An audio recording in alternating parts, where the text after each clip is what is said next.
entrevistas, interatividade tem aqui na Rede Voz. Muito boa tarde, conferindo 15 horas, 1 minutinho, estamos chegando. Até agora você estava na companhia do programaço Você Que Manda. Agora tem o Tarde Maior. Vamos na melhor programação do seu rádio de qualquer parte do Brasil que você acompanha com a gente. Agora tem muita música, informação, notícia, prestação de serviço, utilidade pública e hoje tem, é sexta-feira, sextou. Ontem tivemos ao vivo pelo nosso canal do YouTube, Rede Voz Podcast, a nossa convidada que foi a Tati da lojinha da Tati em Guarulhos, que vem bombando, falou sobre venda, sobre empreendedorismo, sobre o desapego, seu canal que é o Desapego, tá lá já no nosso YouTube para você acompanhar. E hoje nós teremos também o RádioCast. A convidada de hoje vou estar apresentando em instantes. Então se liga, São Paulo, temperatura altíssima, né? Continua forte, 33 graus no momento na capital e grande São Paulo. Previsão também de algumas localidades, não em todas as regiões, mas deve chover. Vamos embora, pela Tarde Maior, estamos chegando. Eduardo Rodrigues, é o próprio Eduardo Rodrigues, está no ar, trazendo pra você muita alegria, muita paz, luz e harmonia pra todos nós. Um programa cheio de informação, compromisso com a verdade. Já está no ar, Eduardo Rodrigues, o campeão de audiência. Eduardo Rodrigues, o campeão de audiência. Já está no ar, Eduardo Rodrigues, com muita música e participação do ouvinte. Aqui você fica bem informado. Já está no ar, Eduardo Rodrigues. Eduardo Rodrigues.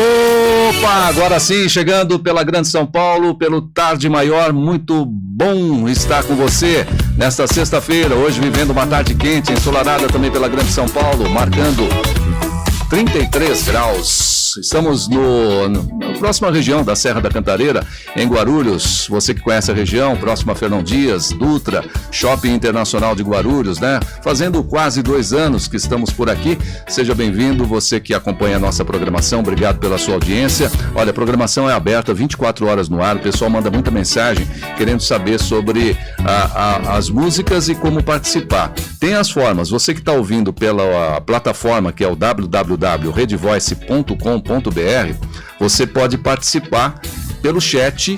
Tem 2 formas, o chat diretamente, que já cai aí as mensagens, e o formulário de contato, que chega aí para uma caixa específica, aí como uma caixa de e-mail, e o pessoal da produção vai respondendo e atendendo o seu pedido. Agora, se você quiser agilizar, ser mais rápido, mais prático ou prática, o nosso WhatsApp vai direto comigo aqui na mesa, 11, código de São Paulo, 933-484864, 933-484864, vem direto para cá, você mandando aí o seu abraço e também fazendo a sua sugestão musical.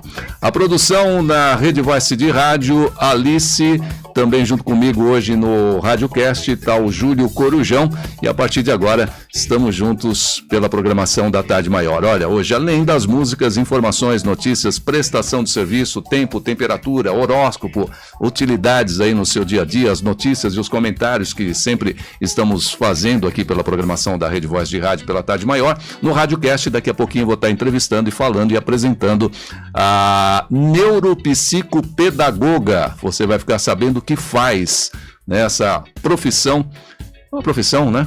Profissão, a Fernanda Batista vai falar como, né, é essa formação e para que é voltada e está ajudando muita gente. Olha, TEA, que é o transtorno do espectro autista, TDAH, a gente vai falar sobre tudo isso, né, as peculiaridades, né, os desafios tanto para familiares, para educadores e para o próprio, como que a gente poderia chamar, que você falou, Fernanda, paciente, aprendente, é isso, né?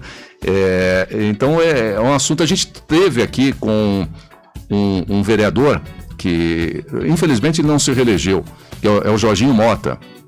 E ele foi um dos nossos entrevistados o ano passado no Rede Voice Podcast e falou sobre isso, deu muita audiência, e é um vereador que fazia um trabalho bem bacana e infelizmente acabou não sendo reeleito, que foi identificado, né, com o TEA depois já de adulto.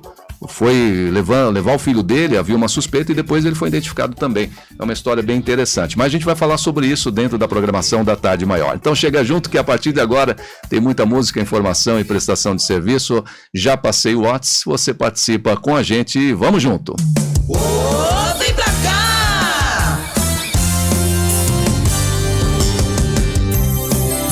Na programação da Tarde Maior, 15 horas, 6 minutinhos, Sexto Brasil.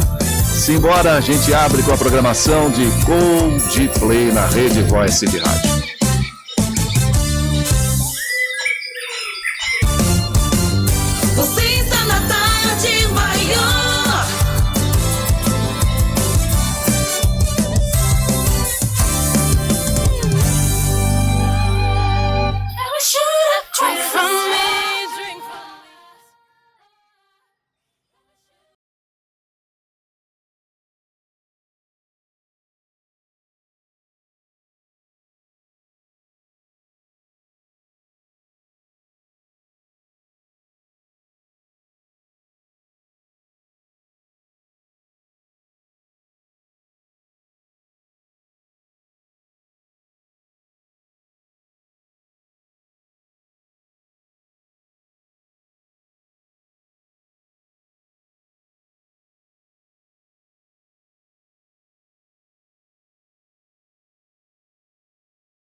Abrindo então a programação da Rede Voice de rádio com mais um sonsaço aqui de Coldplay. Olha, quero agradecer, o pessoal já mandou mensagem. O pessoal está em Washington também acompanhando a nossa programação. Aliás, né, eu sempre peço para identificar, você que está acompanhando aí nos Estados Unidos, manda aqui pelo nosso WhatsApp, é o 11, né, com o código do Brasil 55, 11, código São Paulo, 9 33 48 48 64. Mas eu quero aproveitar também, está comigo o Ricardo. O Ricardo está ouvindo lá na Bahia, na região de Salvador. Obrigado, Ricardo, pela audiência. Também está a Bruna, região de Barueri, Santana do Parnaíba. O Lupércio Consolação, na região Consolação Central de São Paulo. E também a Solange. Solange, obrigado. Solange está no litoral Guarujá, que está lá 40 graus, sensação de até quase 50 graus. Está na praia, curtindo a praia. Maravilha, né? Quase 3 horas da tarde, né? Ainda o sol tá pegando aí. Bom, gente, na programação da Rede Voice de Rádio, hoje nós temos o podcast na rádio, né? Ontem, toda quinta-feira, a nossa conversa, o bate-papo, e sempre um assunto diferente, e também convidados diferentes, é no estúdio da 2, né? Que é o estúdio da Rede Voice Podcast, canal no YouTube. E de sexta-feira, o nosso bate-papo é no estúdio 1, que é o da Rede Voice de Rádio. E a minha convidada de hoje está aqui, é neuropsicopedagoga, Fernanda Batista. Fernanda, boa tarde, bem-vinda. Seja bem-vinda à nossa programação aqui na Rede Voz de Rádio. Boa tarde, Edu, boa tarde a todos que estão nos ouvindo, que estão assistindo. Muito obrigada pelo convite. É uma alegria estar aqui com vocês para a gente falar um pouco sobre inclusão. Muito obrigado pela sua presença, né, de ter aceito, e você me falava que o seu filho, né, 13 anos, quer ser radialista. Meu filho, 13 anos, ele é TEA, eu sou mãe atípica. E agora ele colocou na cabeça dele que quer ser radialista, então já tá virando um hiperfoco já.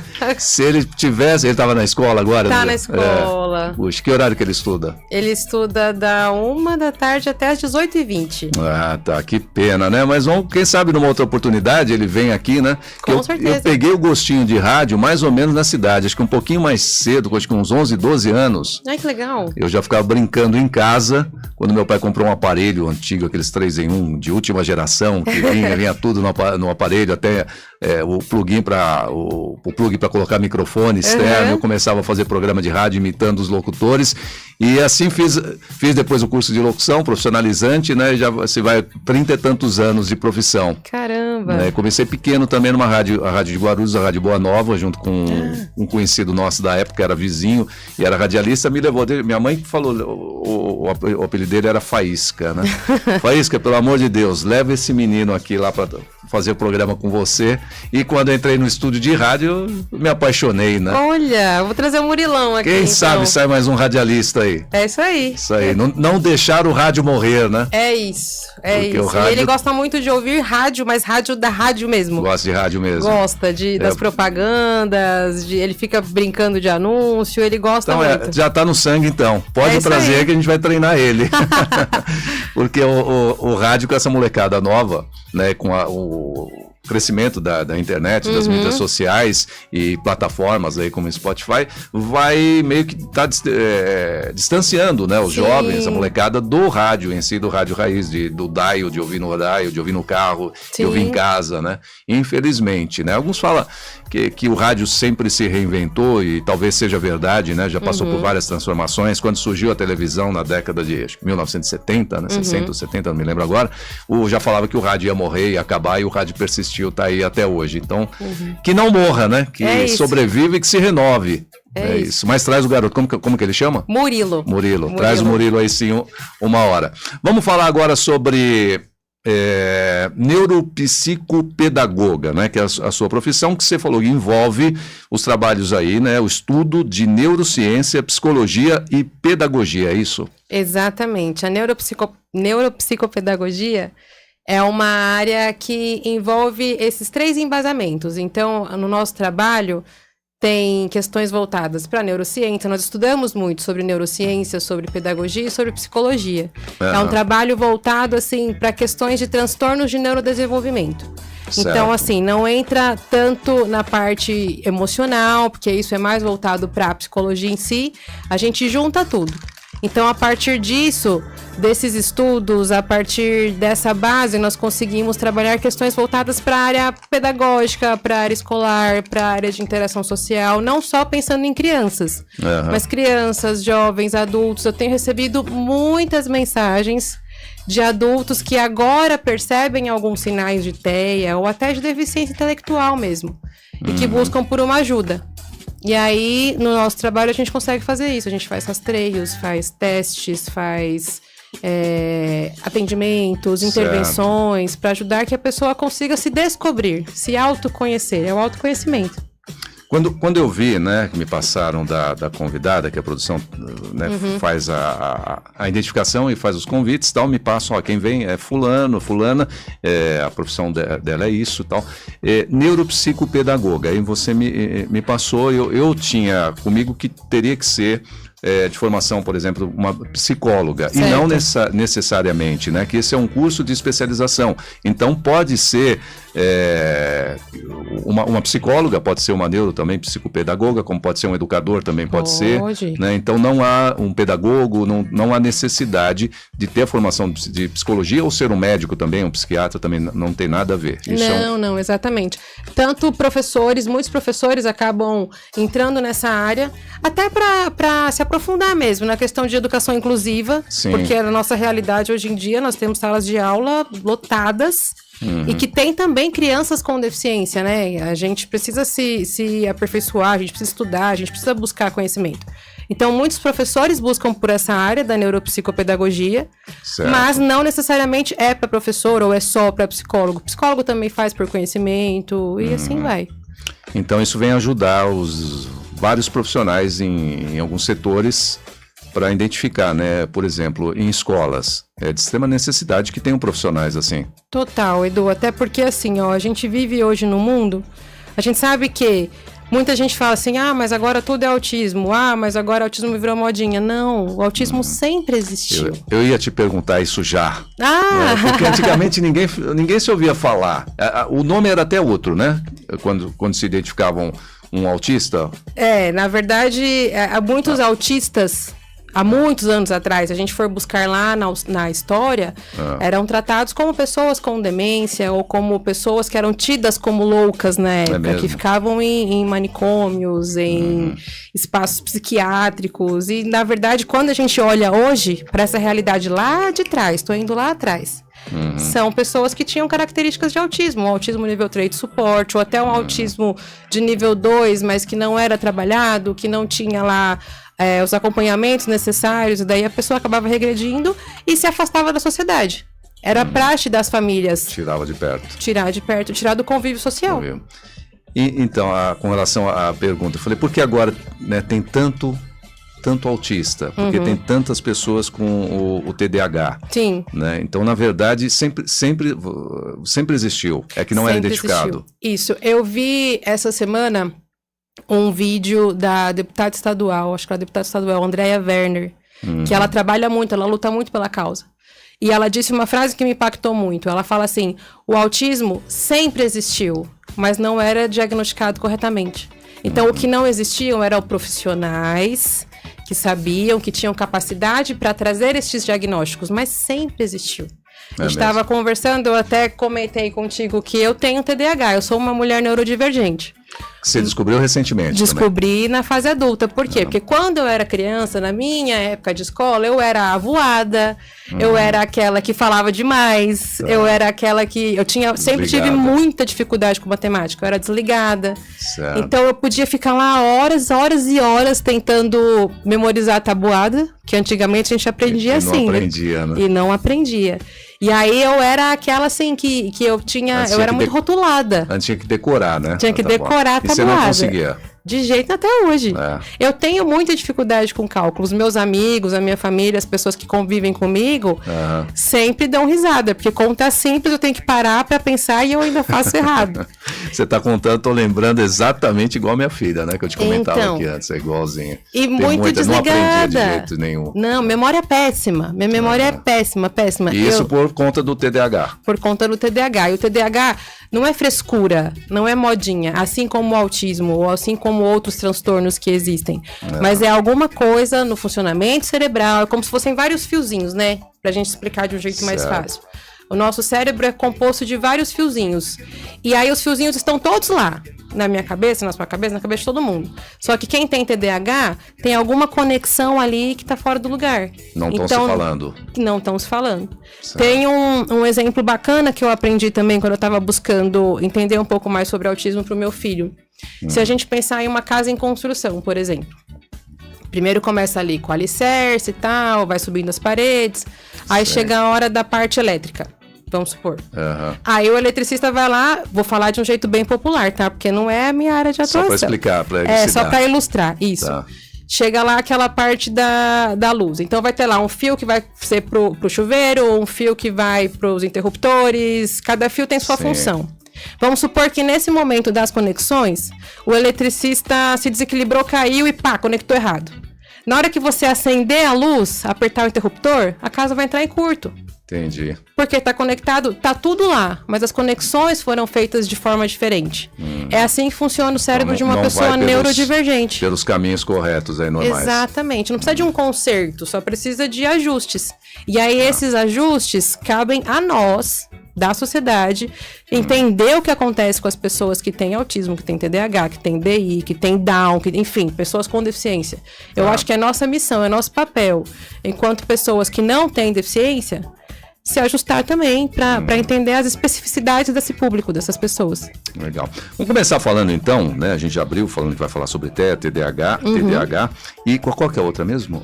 Deficiência intelectual, TOD. Vamos começar falando então do TDAH e depois a gente vai para o TEA e depois para a deficiência intelectual. Dá uma explanação um pouco sobre isso, né? Tá.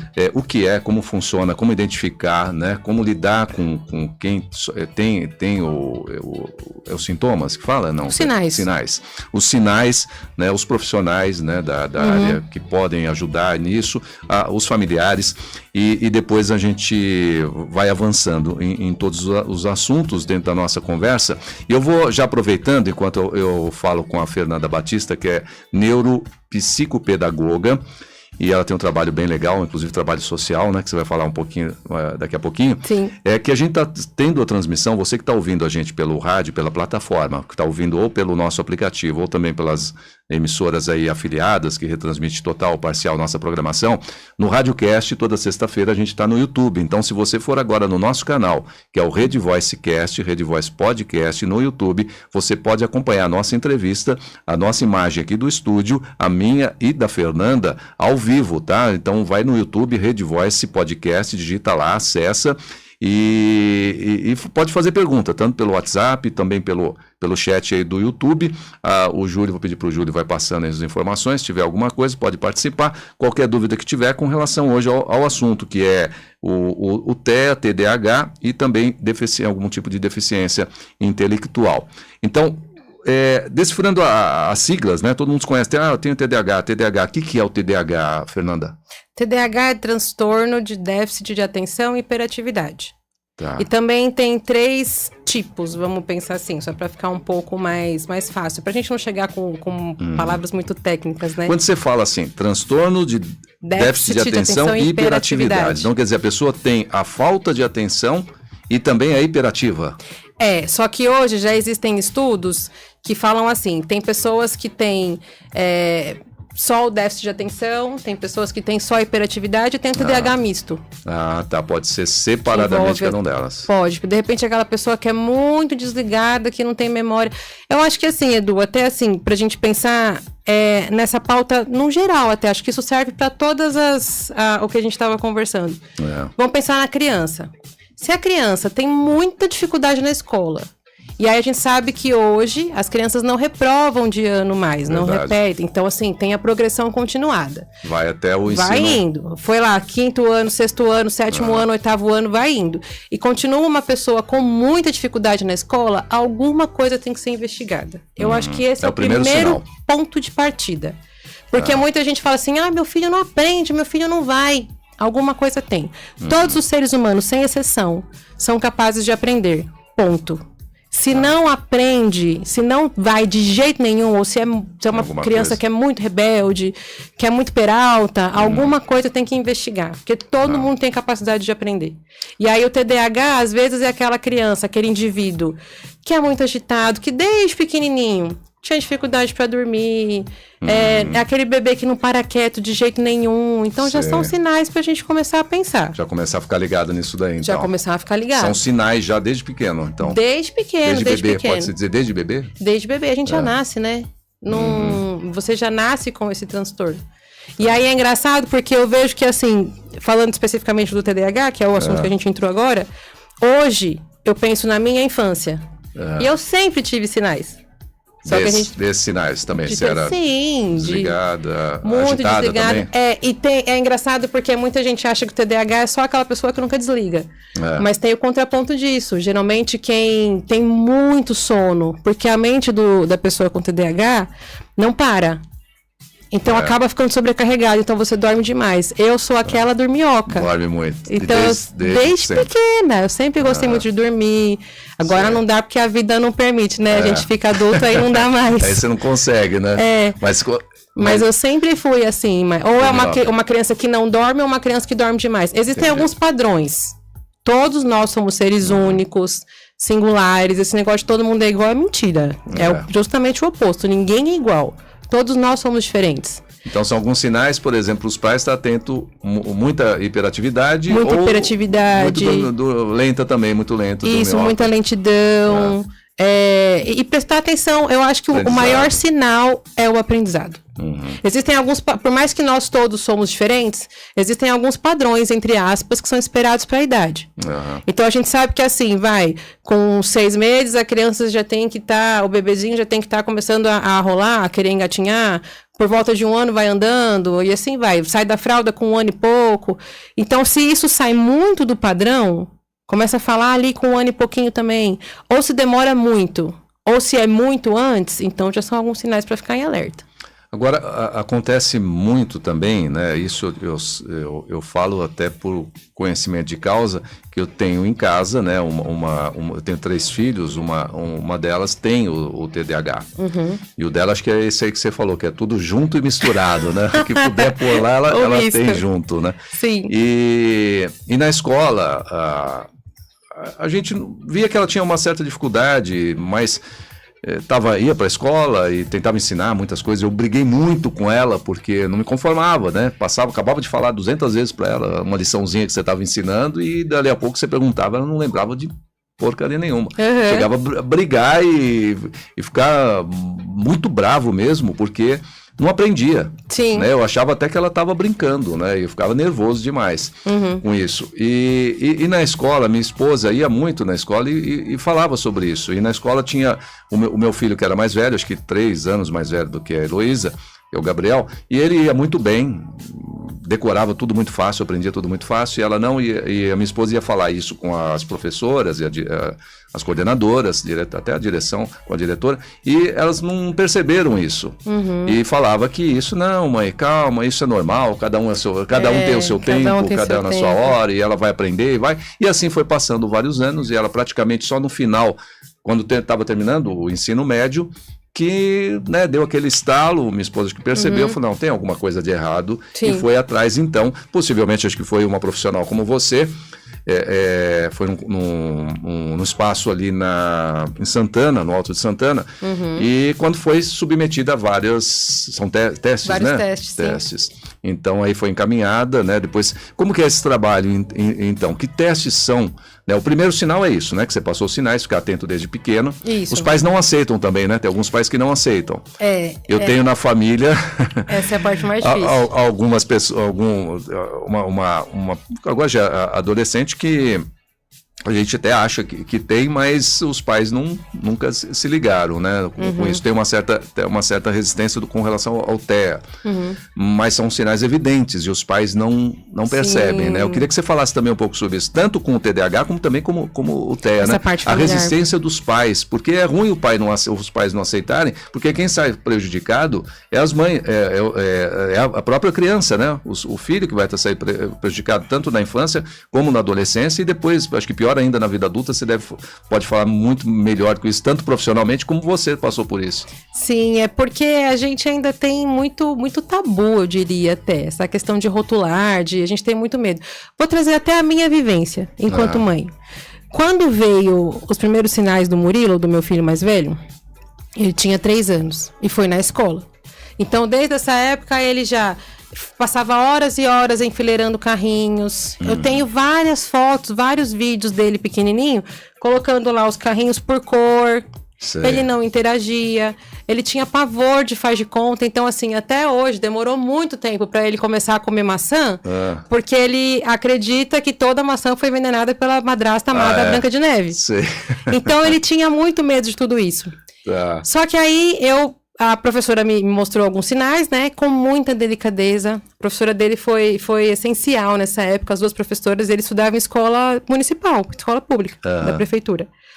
E aí, quando a professora conversou comigo, eu conversei com algumas amigas. Minhas amigas professoras também já falavam, realmente, Fê, ó. E ele fala inglês, ele começou a falar inglês primeiro até, antes de português. Porque eu sou professora de inglês, nunca parei para ensinar. Mas ele me via preparando aula e ele foi aprendendo e foi adquirindo influência. E ele tinha muita dificuldade de fala e tal. E aí, eu levei na pediatra, né? Mãe de primeira viagem, não sabia o que estava acontecendo. Meu filho caçula já era bem pequenininho, ele era recém-nascido nessa época. E aí a pediatra falou, não, isso daí é coisa de escola. A escola quer colocar rótulo em criança. Cada um tem seu tempo, como você disse. Aí fui em outro profissional e a escola me orientando, falando, não, procura outra pessoa, procura outro médico, não é possível, ele precisa de ajuda, ele tá pedindo socorro. Até um dia que eu tava grávida do meu caçula, eu fui buscar o Murilo na escola e eu presenciei uma crise, que é o que a gente chama de crise, que é diferente, totalmente diferente de uma birra. Uma birra, a criança chora, você dá o que ela quer, acabou, né? A crise não. Então, o meu filho, que era pequenininho, 50 centímetros de gente, assim, eu presenciei... 3 aninhos, hein? 3 anos. Eu vi ele virando as mesas do refeitório da escola. Nossa, porque ele não comia, porque ele tem seletividade alimentar, então ele não conseguia comer arroz 9 horas da manhã, por exemplo, na hora do almoço. Ele não comia, ele não come nada melequento até hoje. Então ele não comia, ficava com fome, tinha crise. Não bebia água, ficava com sede, tinha crise. Fazia xixi na roupa, tinha crise. Nossa. E aí eu vi, esse dia eu presenciei, ele virando as mesas do refeitório. E as mesas são pesadas. Caramba. E veio uma força, eles são muito fortes. Principalmente na hora que eles estão ali desestabilizados, né? E daí foi nesse dia que eu falei, não, eu preciso fazer alguma coisa por ele. Chorei muito, muito, porque eu vi a cena e todo mundo assim desesperado, sem saber como agir. Eu também não sabia como agir. E daí eu busquei ajuda com uma psicopedagoga. Foi aí que eu falei assim, caramba, é isso daí que eu quero ser também, quando eu crescer, Você sabe? começou a levar ele na... aí eu levei numa psicopedagoga e ela me ouviu. Então, o primeiro ponto que eu diria que é importante para as famílias é o acolhimento. Porque eu fiquei 2 horas com ela e eu chorava muito, chorava e ela foi anotando. Ela é uma profissional Mas até aí excelente. você não sabia do diagnóstico dele. Eu sabia que ele tinha alguma coisa. E aí a gente já vai pro Google, né? Pesquisar. Que aí você começa a fuçar, e você fala, caramba, ele não come, ele não olha nos olhos. Ele nunca foi um bebê que me dava trabalho, entre aspas. Então ele não gostava de colo. Eu colocava ele no berço, ele ficava. Eu colocava ele lá no colchãozinho, ele ficava. Ele assistia várias e várias vezes o mesmo trecho do mesmo desenho. Então ele não era uma criança que me demandava atenção. E aí, quando eu fui nessa psicopedagoga, ela ouviu tudo que eu tinha para falar, que é o acolhimento. É o que eu sempre falo nos grupos. Eu sou coordenadora regional do Movimento Mãe Onça. Até já mando um abraço aí para todo mundo. Esse que é o trabalho social que você tem? Também. Mas eu trouxe o Mãe Onça agora porque a gente vê a necessidade de acolhimento dessas mulheres, das mães.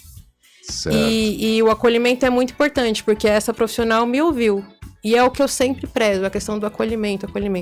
Depois que ela me ouviu, aí ela falou assim, olha, agora você precisa buscar um neuropediatra, um psiquiatra. Por isso que muitas famílias também têm essa questão. Porque na hora que o médico fala assim, você precisa levar seu filho no psiquiatra, a gente já dá aquele baque. Já resiste. Já resiste. Só que nós ainda, enquanto sociedade, a gente precisa entender que se você tá com dor de estômago, você vai procurar um gastro. Se você tá, sei lá, com dor no joelho, você vai procurar um ortopedista. Então, se você tá com alguma coisa emocional, por que não procurar um psiquiatra? Né? Tem que ser o psiquiatra. O pessoal já liga que tem algum problema. Já fala que é louco, né? E hoje em dia a gente precisa mudar esse olhar. Tanto para psicólogo como para psiquiatra, né? E saúde emocional é uma besteira tudo. tão grande, né? Besteira. A gente precisa cuidar do nosso equilíbrio emocional, da nossa saúde mental. É tão importante quanto a saúde física. E foi aí que ela me deu os direcionamentos. Aí ele passou por toda uma equipe multidisciplinar, passar com fono, faz vários exames para ver se não tem uma outra coisa. No exame, por exemplo, é detectada uma deficiência intelectual. Então, se é descartado já o DI, e daí a gente acaba falando das 3 deficiências que você mencionou, o TDAH ainda não é uma deficiência. Ainda não, é um transtorno, mas já está em pauta aí. Se nos exames não se detecta nenhum outro tipo de transtorno, então é positivo para autismo. E aí esses rastreios, esses testes que nós fazemos, são vários testes, são diversos testes. É uma bateria de testes, tanto para o TDAH como para o autismo. E é muito singular. Então não tem como, eu posso trazer uma infinidade de nomes, mas é muito caso a caso. Então primeiro a gente faz esse acolhimento com a mãe, ou com um pai, ou com um familiar responsável, ou com um adulto, se for uma pessoa adulta que de repente percebe que tem ali alguma coisa de diferente. Então a gente faz esse acolhimento, que é a anamnese. Na anamnese eu vou identificar quais são os pontos que precisam ser mais estudados, mais investigados em cada caso. E daí a gente vê qual que é o teste adequado. Dependendo de como for, nós, enquanto neuropsicopedagogas, até indicamos uma neuropsicóloga, que daí ela faz teste de QI, ela faz testes mais apurados. E aí depois é que o médico dá um diagnóstico final. E com o TDAH é esse mesmo caminho. A neuropsicopedagoga, ela faz essa bateria, mas ela não conclui. Você dá já o diagnóstico? Você já fecha o diagnóstico? Não, a gente traz hipóteses. É até bom deixar em alerta também, porque tem muito profissional por aí já fechando laudo que não é médico. Não pode. Não pode. Quem fecha o diagnóstico é um psiquiatra ou um neurologista. Aí pode ser neuropediatra ou neurologista, né, se for adulto. O que a gente faz é um relatório bem detalhado, com possíveis hipóteses. Então a gente mostra para o médico o que a gente identificou. E daí o médico também vai ter a avaliação dele e é ele que fecha um laudo. Tem muita gente que me procura. Eu fui coordenadora pedagógica, eu fui subsecretária de Acessibilidade e Inclusão, e muitas pessoas chegavam na subsecretaria com um relatório da neuropsicopedagoga ou da neuropsicóloga e falava assim, esse é o laudo. Não, isso não é um laudo. Não está fechado ainda. Não, o laudo só tem valor legal com o CRM de um médico. Você foi subsecretária? Fui subsecretária de Acessibilidade e Inclusão. Aqui em Guarulhos? Aqui em Guarulhos, no ano passado. Então você conhece o vereador, o Jorginho Mota? Conheço. E aquela antiga, era assessora dele, né? A Viviane, né? Sim. Legal. Ele contou a história dele também, bem interessante, né? Aqui no podcast que a gente fez. Sim. E acabou não se reelegendo. Ele estava, acho que uns 2 mandatos, né? Se eu não me engano. Um mandato só. É um mandato só, ele ia para o 2º mandato. Isso. Acabou não se reelegendo. Ele tem um trabalho, a gente chegou a conhecer, que é a Casa Azul, né? Que tem que bairro que é ali? Perto do Maia. É perto do Maia ali, né? Perto do Maia. E com relação, então, a isso, depois desse acolhimento, de toda a bateria de teste que o neuropsicopedagogo ou pedagoga fará, né, com a criança ou o adulto, ela vai passar as hipóteses que vai te direcionar, então, para um neuro... Isso, ou para um psiquiatra. Um psiquiatra que vai fechar, então, com embasamento também dentro dos critérios de avaliações médicas dele. Isso, e daí é muito importante esse momento, porque a família às vezes acha que quando chega o laudo, por isso que a gente tem tanto medo do laudo. E eu digo a gente porque eu também tive medo. Do laudo do seu filho? De fechar o diagnóstico. Os dois. Os dois? Os dois. Porque parece que quando vem o laudo, vem uma sentença junto, né? Né? A gente já fala, caramba. E, ó, o Murilo, ele tinha 3 anos quando iniciou tudo isso. A gente tá falando de 10 anos atrás.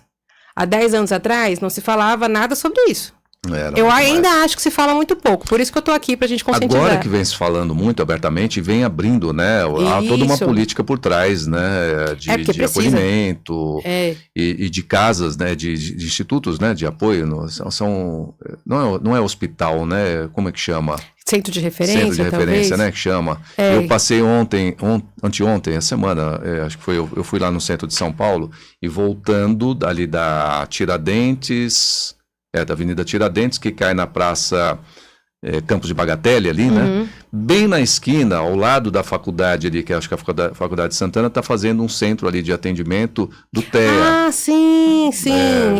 Eu vi. Eu ainda não cheguei a me aprofundar muito, mas eu já ouvi falar sobre isso. E os governos estão fazendo bastante, né? Esses centros de atendimento, porque está se vendo a necessidade. Ainda precisava fazer mais, né? É pouco muito ainda pelas ações. Muito pouco. Eu acho que falta muita política pública no que se refere a essa área. Guarulhos tem uma política boa com relação a isso ou não? Não. Também não? Não, infelizmente não. Ainda é muito, muito superficial.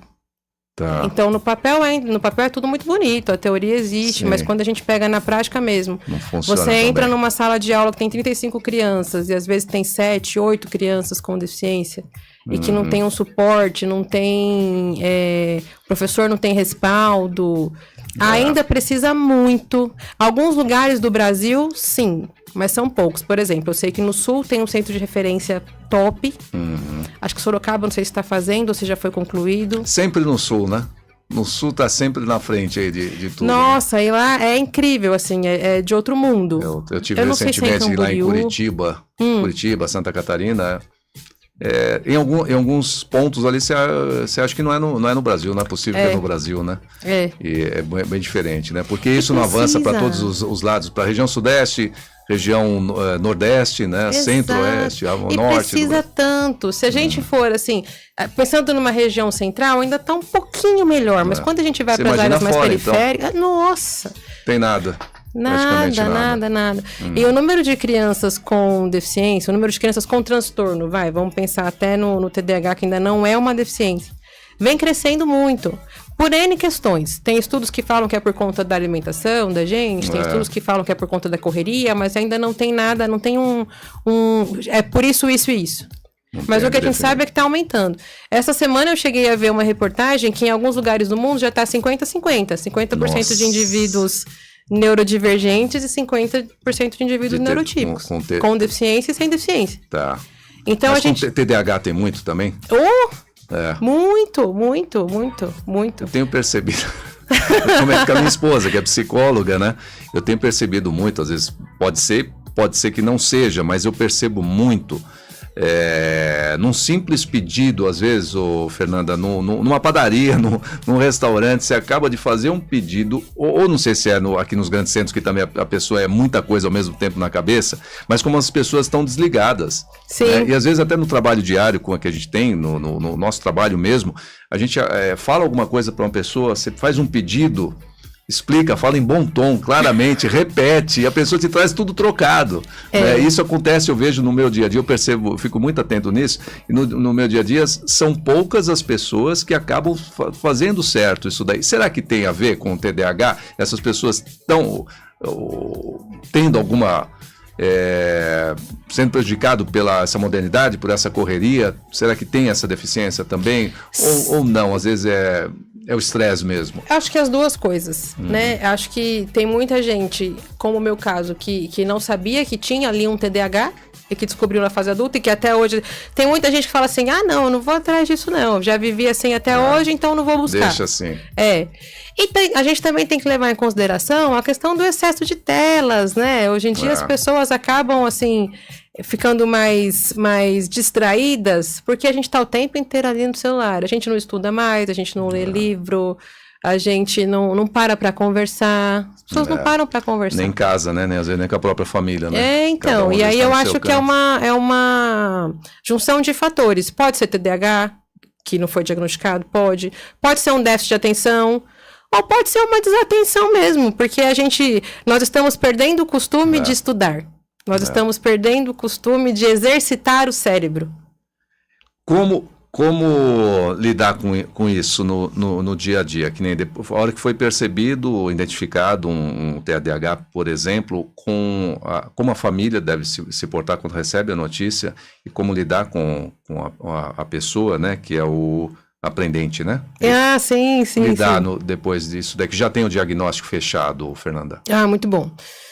Bom, o primeiro ponto é entender, compreender e sair do luto. Por quê? Isso a psicologia explica muito. A mãe, principalmente a mãe, ela vive um luto. Então, assim, quando chega um diagnóstico de autismo na família, a primeira coisa que você pensa é que é algo gravíssimo. Você fala assim, meu Deus, e agora? E tem também a questão muita gente romantiza o autismo. Eu acho que a gente não tá aqui para isso. Então, muita gente já coloca assim, mas eles são gênios, é anjo azul. Não. Então, assim, é você parar e entender o que é. Quando aconteceu comigo, especificamente falando, até para trazer exemplos mesmo, né, para as pessoas entenderem, por mais que eu já tinha, assim, minhas amigas falando, meu filho ficou 2 anos e meio em investigação, meu esposo começou a estudar, começou a correr atrás, a gente começou a investigar, mas ainda assim, com tudo isso, eu queria acreditar assim, não deve ser nada. Sabe? Mesmo já com todo esse processo. Falava assim, acho que não é nada não. Acho que ele não tem nada. E aí, quando o psiquiatra que fechou o laudo dele. Sim. Eu lembro assim, Edu, ele falou assim, realmente, mãe, depois que a gente fez tudo, né? Seu filho é autista. E aí ele começou a falar um monte de coisa. Na minha mente, eu lembro dessa cena como se fosse hoje. Eu só lembro dessa parte, que ele falou assim, seu filho realmente é autista. E daí ele começou a me orientar um monte de coisa. Não lembro. Você não viu mais nada. O que ficou na minha cabeça foi, ele é autista. E daí você já pensa, caramba, o que vai acontecer? E eu sempre quis, o meu filho foi muito esperado, né, por nós, pela minha família, pelos meus pais, pelo meu esposo. Então, isso na minha cabeça, tá, gente? Então, quando eu concluí, aí vocês vão entender direitinho. Quando veio essa palavra, o seu filho é autista, eu realmente matei todas as expectativas que eu tinha pro meu filho. Então, na minha cabeça, mãe de moleque. Eu queria que meu filho jogasse bola, judô, natação. Nesse dia, eu matei todas as possibilidades. Você já viu ele incapaz de fazer qualquer uma dessas tudo. Até porque não tinha tanta informação como se tem hoje. E daí eu cheguei na minha casa com a minha mãe mora embaixo. Ela tá assistindo, então ela vai lembrar dessa história. E eu lembro que eu falei assim pra ela, mãe, ele é autista mesmo. E comecei a chorar. Caramba, e daí eu subi pra minha casa, eu moro em cima, meus pais moram embaixo. E eu comecei a chorar. Assim, desesperadamente. Minha mãe é ariana, nordestina, arretada. Beijo, mãe, te amo. E daí ela foi aquela pessoa que me pegou pelo ombro e falou assim, escuta, você vai chorar, mas você vai botar um prazo pra chorar. Você vai chorar 1 semana, 1 mês. Só que você tem um ser que precisa da mãe. Que precisa de você.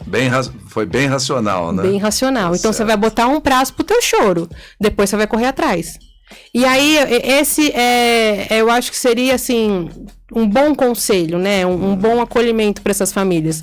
Fechou o laudo do teu filho. E agora?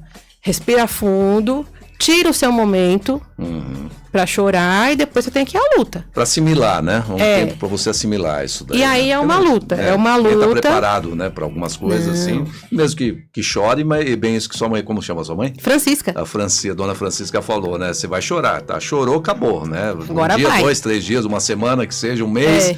Mas levanta a cabeça e faz o que tem que ser feito pra você e pra ele. Isso. E aí, o que eu queria muito que as famílias entendessem, e é o que eu falo muito também na escola, quando eu fui coordenadora pedagógica, que eu sempre falo, nessa fase inicial, é difícil pra caramba. É terapia todo dia, terapia aba, é fono, é psicólogo, é natação, é muito corrido. Só que hoje, que o meu menino já tá em um adolescente, ele é mais alto que eu, já tem bigodinho, já fala de namorada. Hoje que ele já tá um rapaz, nós percebemos o quanto foi importante essa correria. Sim, então, por isso que é tão importante para a família aceitar. Acaba facilitando os acessos dele no dia a dia, no cotidiano. Total. Se ele não tivesse as terapias, e daí a gente entra em um campo muito grande, né? Porque, assim, é importante que eles façam terapia desde muito pequeno, fono, psicólogo, TO, tudo que você conseguir. Tudo isso daí tem que fazer. E a gente tem um outro lado, o contraponto disso é que existem muitas famílias que não têm condição de tudo isso e que ainda está em muita defasagem. As famílias não têm condição para pagar, isso? E não tem profissional. E também não tem o apoio público. Exatamente. O oferecimento desses serviços, desses profissionais na área pública. Isso. E é por isso que é tão importante o centro de referência. Porque você pensa, você tem um lugar, um local que está tudo ali. Tem fisioterapeuta. A gente fala muito de autismo, mas a gente também tem que pensar nas pessoas que têm paralisia cerebral, nas crianças que têm paralisia cerebral, que necessitam de um suporte ali o tempo inteiro. Ah, mas ele fica só lá. É uma inclusão que de repente está na cadeira lá, sentado, não dá trabalho para ninguém. Ele não vai aprender. Vai. Todo mundo tem capacidade de aprender. Desde que seja bem trabalhado, que seja bem acompanhado. Entendi. Quanto tempo você ficou nesse choque? Quando você recebeu a notícia do seu filho? Você chorou? Olha, foi rápido. Você demorou? Foi rápido? Para você falar, não, vamos levantar, como falou sua mãe, levanta a cabeça e... Isso, e vai. Você engole o choro e vai. Foi rápido. Ainda tenho crise de choro? É claro que tem. Essa semana mesmo eu fiz um desabafo nas minhas redes sociais, porque a gente ainda tem que lutar para conseguir ter, mesmo com plano de saúde. Então, assim, é muito natural e triste, e a gente escuta muito essa fala de mães de crianças atípicas, que é sempre uma briga. Então, quem é mãe atípica sabe, a gente está sempre brigando para garantir o direito do filho. Seja numa prioridade de fila, que ainda tem gente que olha torto. E por que tem uma prioridade de fila? Porque é uma criança que não tem tolerância à espera. Não é uma criança birrenta. Mas quando você diz, Fernanda, que o pessoal ainda olha torto, sem saber do problema ou não? Às vezes a pessoa até sabe, identifica, percebe. Porque hoje tem uma identificação. Tem a identificação. Né? Como é que chama? A cipteia? É, a cipteia, né? Tem o cordão e tem a cipteia. A cipteia é feita de graça. Você acha que é o desconhecimento das pessoas que, quando vai, um exemplo, está numa fila e você acaba tendo a prioridade e alguém retruca disso daí, é porque não percebeu ou não? Você acha que às vezes a pessoa percebe, mas não respeita essa deficiência? Eu quero muito acreditar que é por falta de conhecimento mesmo. Que eu acho que é esse o nosso papel. E por isso que esse momento aqui na rádio é tão importante. Que é levar a conscientização. Tem tanto aquela pessoa que não entende ainda, que não conhece. Tem aquela pessoa que conhece, mas que fala que hoje em dia tudo é autismo. Que a gente escuta muito, né? Mas hoje em dia tudo é autismo. Agora todo mundo tem autismo. E tem aquela pessoa que de repente tem preconceito mesmo. Então eu acho que todos esses pontos são importantes. É importante a gente entender o porquê que é necessário essa prioridade, o porquê que essa pessoa tem intolerância à espera, o porquê que essa pessoa tem ali uma rigidez cognitiva, tem mais dificuldade para mudança.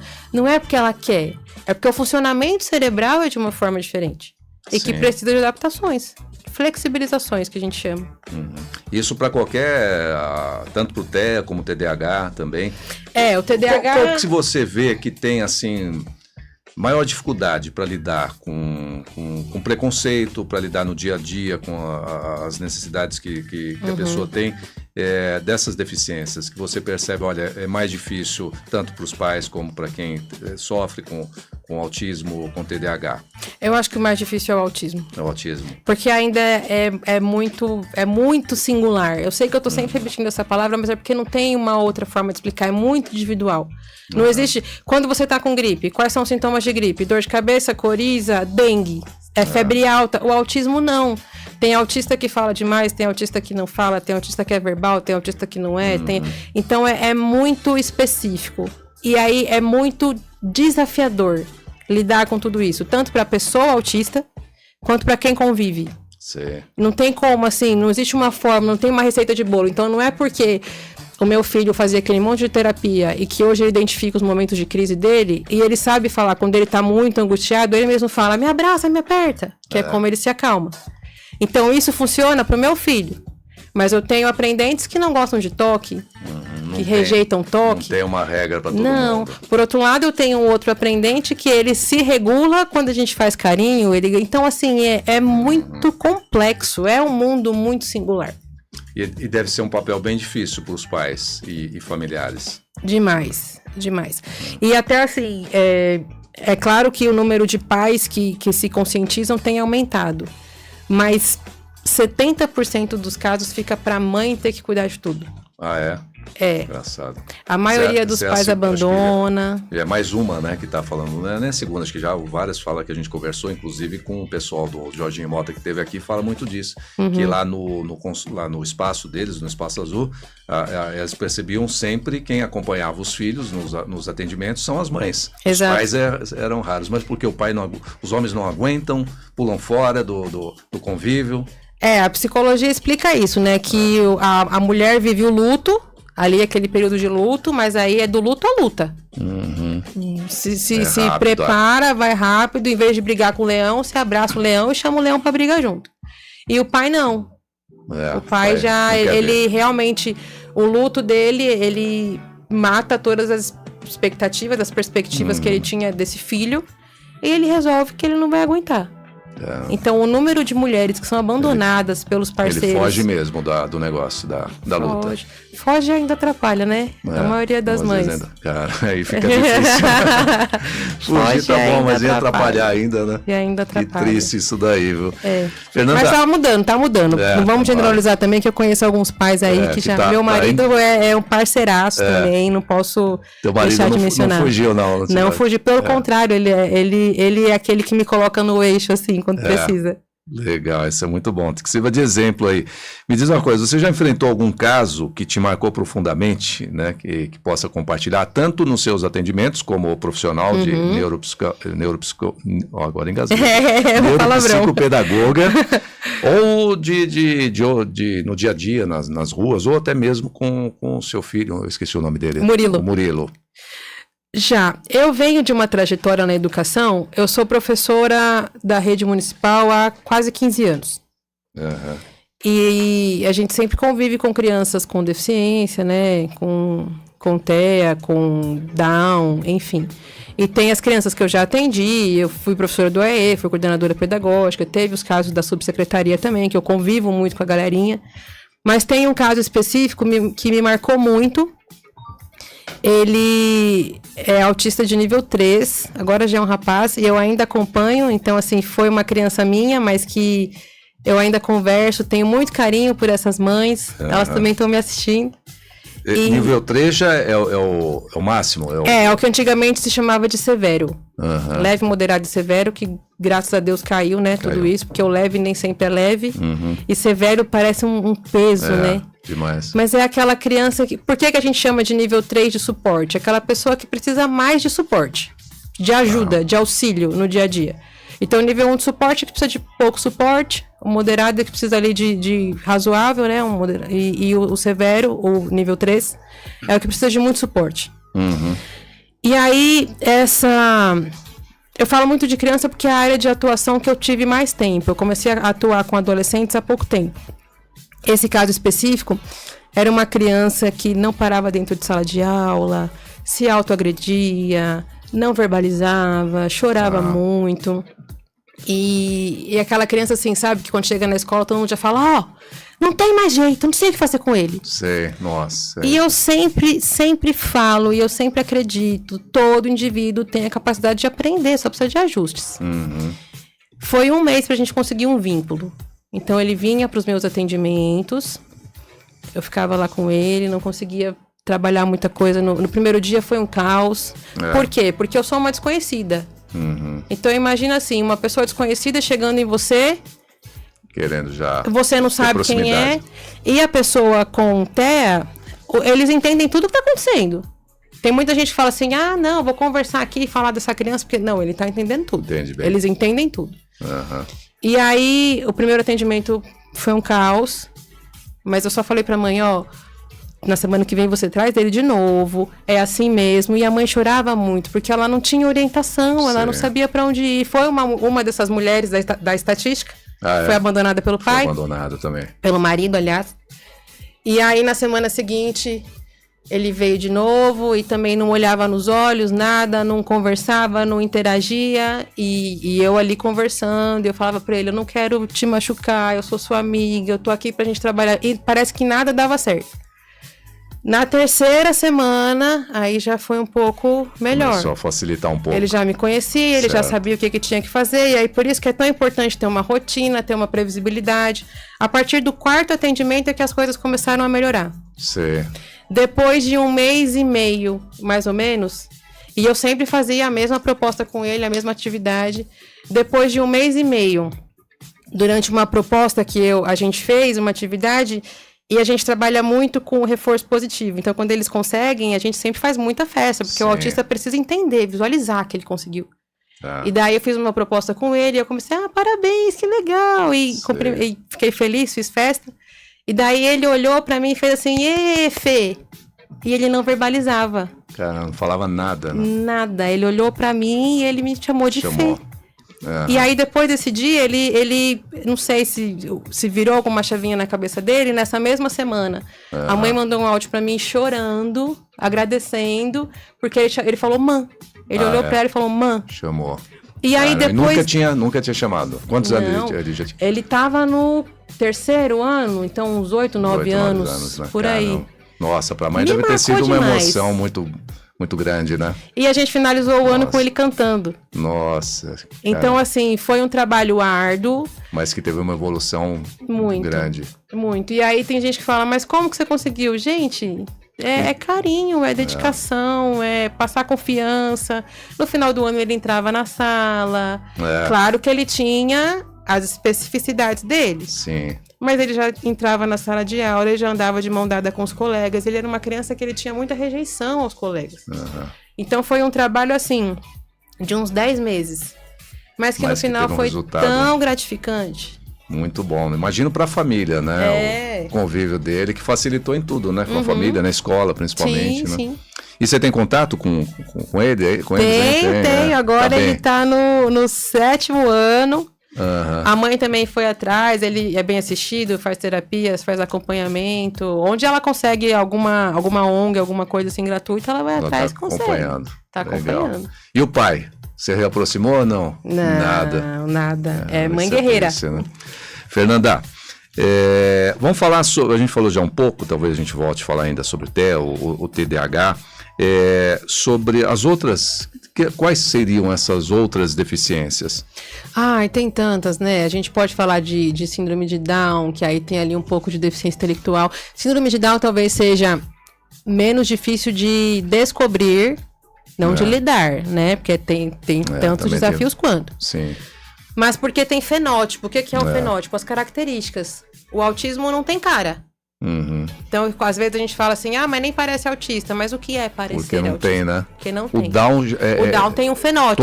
Todos que tem como é que é? Síndrome de A Down. síndrome de Down, ele tem aquele fenótipo específico Isso, tem que ali geralmente as as pessoas, não precisa ser um profissional, acabam identificando, percebendo, o pelo olhinho menos. puxado, né? Eles têm o nariz aqui não tem o ossinho, tem algumas características e geralmente eles também têm deficiência intelectual, faz parte do combo, vamos pensar assim, da síndrome de Down.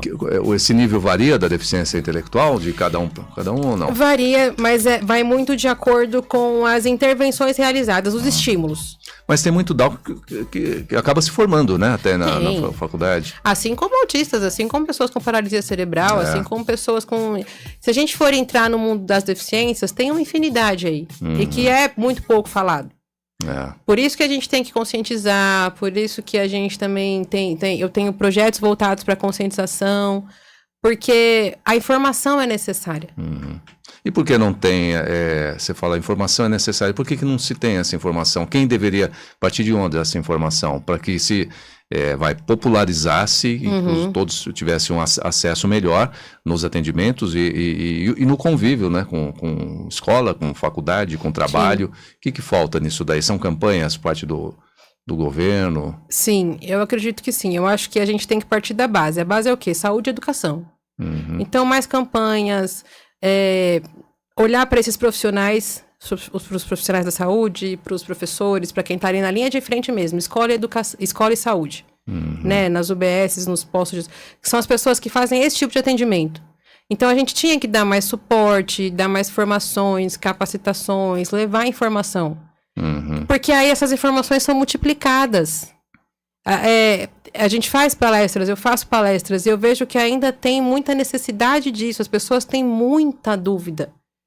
E você vê, assim, a deficiência sempre existiu. Quando a gente fala de inclusão, já é algo difícil. Quando a gente fala de acessibilidade, aí a gente tá, assim, ó, muito atrasado. Muito além. Acessibilidade não é só colocar uma rampa e falar, pronto, aqui tá acessível. Não. Um elevador. É a gente pensar, elevador, interruptor, ventilador, tá muito baixo, tá muito alto, tem que ter um padrão.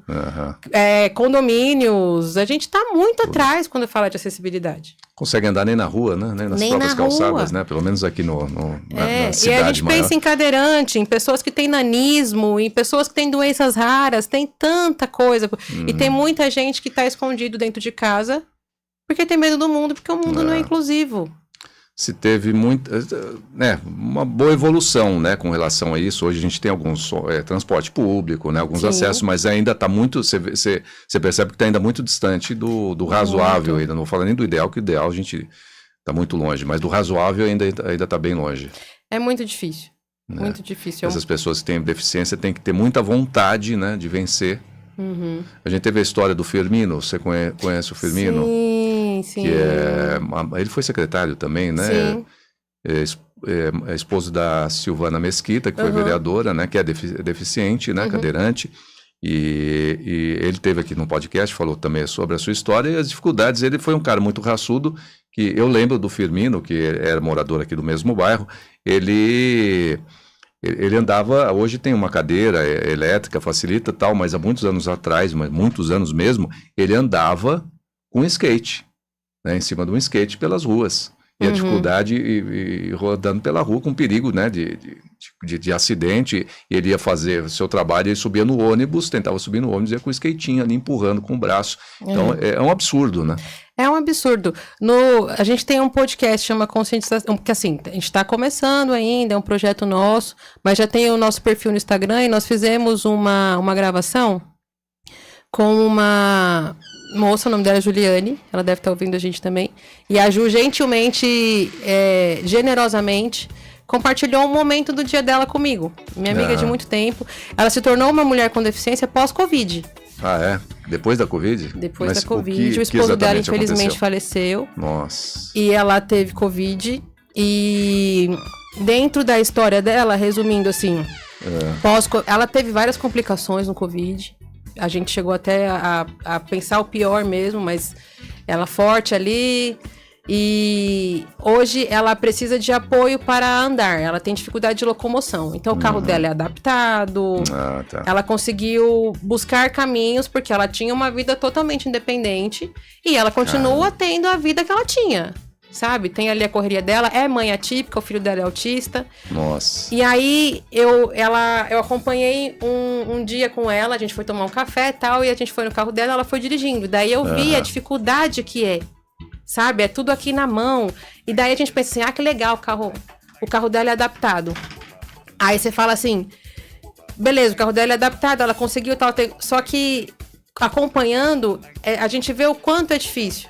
Então, assim, ela tinha que... Você faz tudo aqui na mão. Então, como que ela faz pra dar seta e pra, sei lá, puxar o freio ao mesmo tempo? E tem que olhar pro lado e não consegue dar seta. E abre a porta e a muleta. Onde é que vai encaixar a muleta dentro do carro? A muleta não encaixa. Muita manobra ali. Nossa. E ela consegue se virar. Consegue, dirige muito melhor que eu, inclusive. Vai pra tudo quanto é canto. E é o que a gente tá falando, assim, a acessibilidade tá muito atrás. Muito atrás. É Brasil, né? É Brasil. Alguns países, você consegue identificar alguns países... Peraí, o Júlio saiu aqui só da mensagem.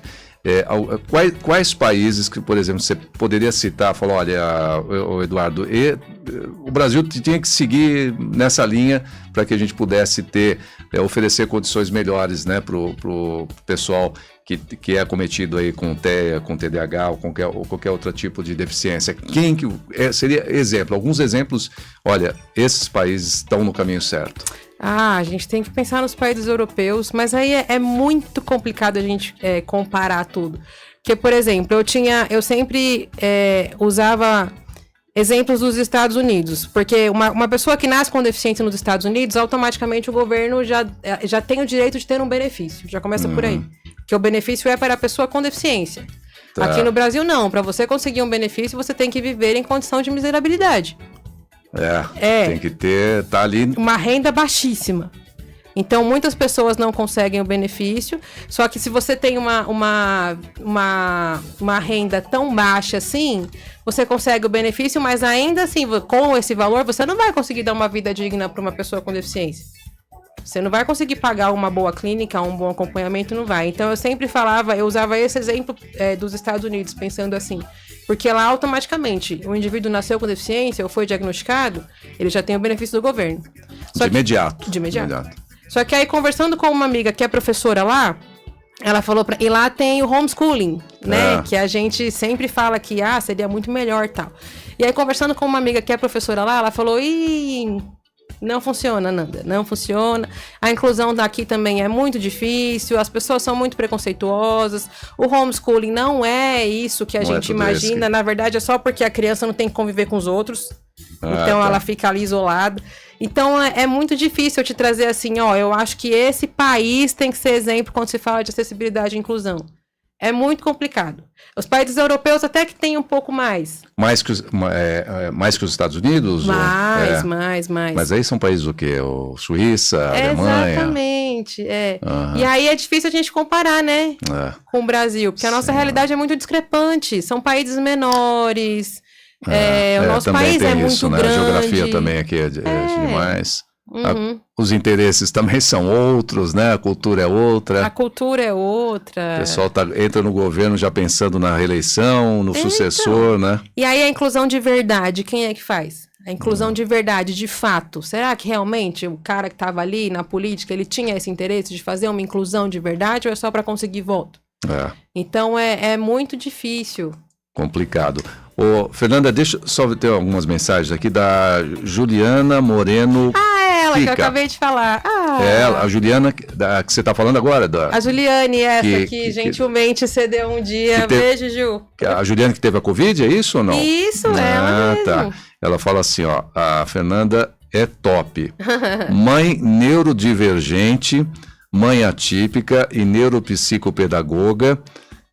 Vasta experiência como mãe atípica e atuante na área. Obrigado, Juliana, pela sua audiência também. A Maria Desterro, é isso? É minha tia. Muito bom. Precisa dessa palestra para abrir a mente da família. Parabéns. Guto Fortiniti, é isso? Você conhece, não? Não. O Guto Fortiniti, Fortiniti. Já estou compartilhando esse podcast com as mães atípicas, informações muito importantes para todos. Obrigado, Guto. É isso aí, compartilha Guto. mesmo. Obrigado a vocês pela audiência. Vamos falar do seu atendimento, do seu espaço, né? Onde você atende, como funciona para chegar até você ou com os profissionais também. Você falou que você tem uma outra pessoa que te ajuda, você já é o seu sócio, né? Que é engenheiro de acessibilidade, já aproveita, fala disso, do seu espaço e também desse projeto social que você também tem. É até bacana a gente conversar um pouco, porque assim, eu demorei muito tempo para tomar coragem e resolver empreender. E aí muitas pessoas falavam assim pra mim, monta o teu espaço, tenta alguma coisa.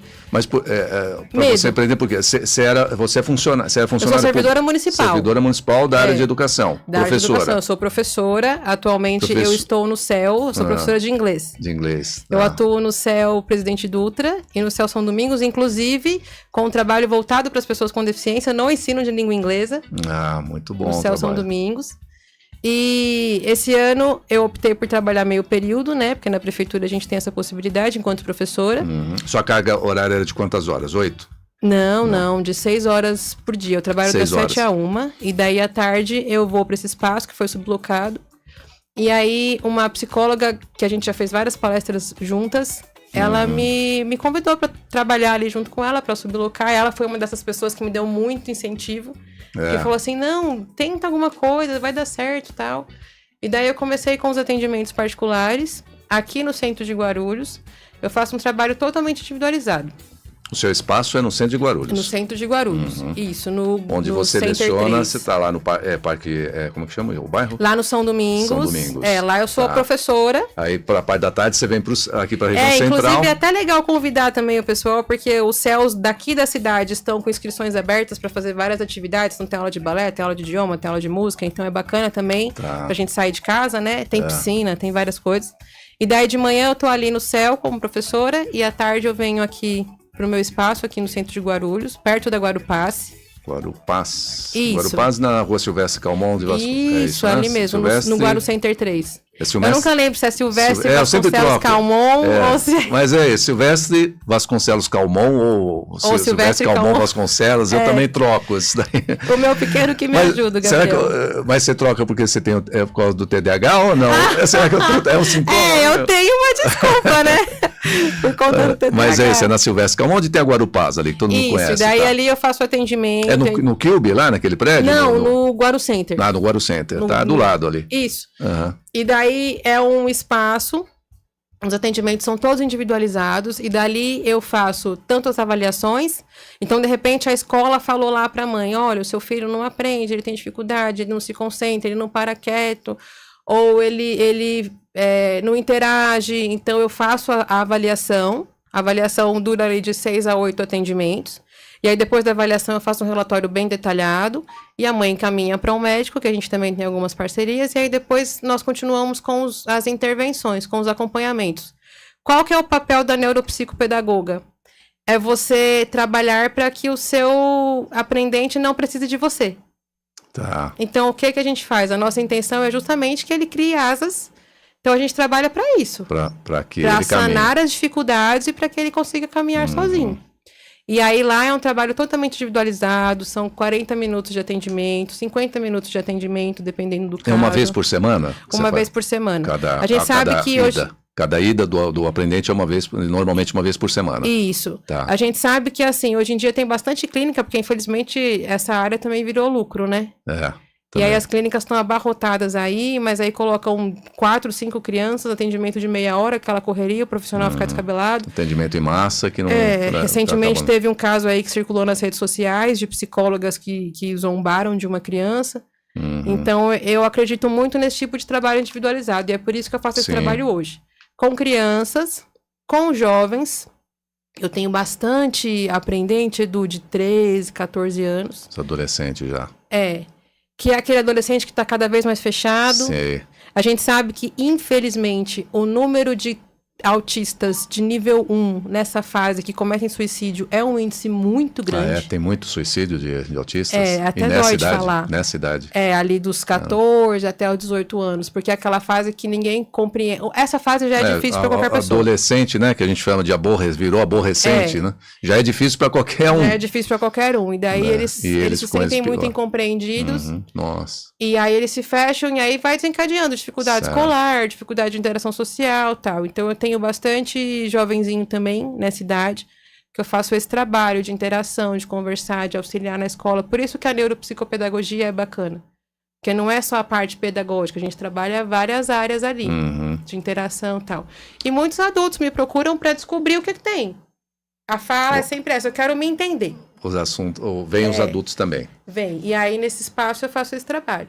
Mas aí esse trabalho com relação aos adultos, que você falou, eu quero me entender, seria mais uma terapia? Não, aí não, porque a terapia é específica. Eu faço terapia. É também uma avaliação.